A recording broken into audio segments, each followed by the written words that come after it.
things in private, and I think he's been chastised. But the idea of his being fired, right. You know, we have to look ourselves and see if we ever use that word without thinking. You know, people do. This is the second time in a year that something like this has happened with the administration. Less than a year ago, President Obama, was sitting late night and said that his bowling, he compared it, he said it looked like the Special Olympics. Then you have Rahm Emanuel, Chief of Staff, saying something like this. And I know that we say, well, this was in private, it was a small meeting. For me, who are you when nobody's looking? Who are you when you don't think a camera's on? To say this, and it wasn't as though he was addressing special needs kids or adults and giving a speech and said retarded. He was using it as a slam against people that he thought were, in his mind, obviously not up to the intellectual par that he was. It was a mistake. He has apologized. He should. He apologized because he got caught. Can I point something out?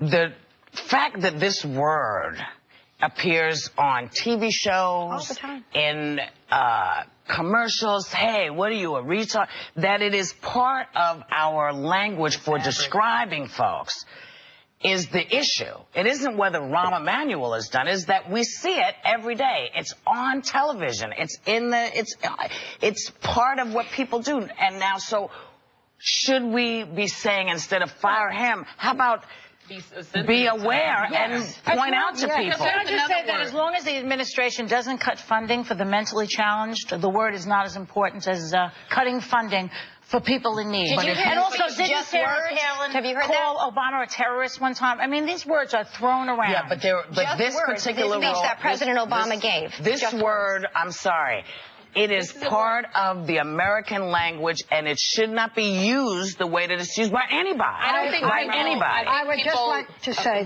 that what we are talking about, and the matter here, Sarah Palin, to her credit, has brought it to the attention, leaving out Rahm Emanuel. She compared it to the N-word. That is a word that we no longer use. That is a terrible word. And this, I agree, should be in the same category. It is not a joke. You cannot compare both. She was wrong in that, but I understand what she's saying. But we understand that.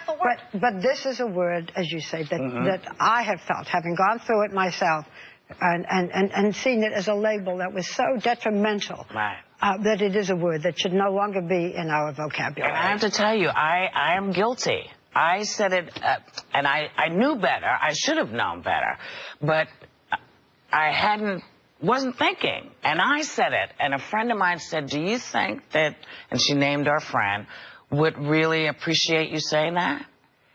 And I was like, you know what? I know better.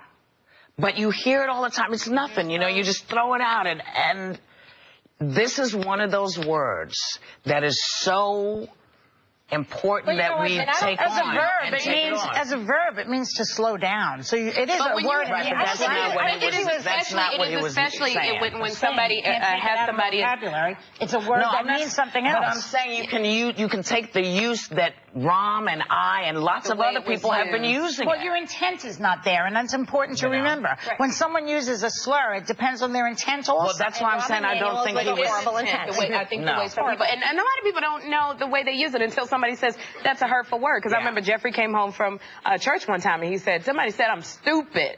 And I, you know, I didn't think about it until it affected my son. Listen, Rush Limbaugh just called me stupid the other day. You know, I don't care. But that's not the same thing, Joy. We know what his intent was. His intent is to make me be stupid, but you know. I don't think Rahm Emanuel was conjugating and diagramming sentences. No, he was being harmful and hurtful. No, he was not. You know, he wasn't even doing that. He was doing what we all do. He was not thinking. He said the first thing that said, you know what?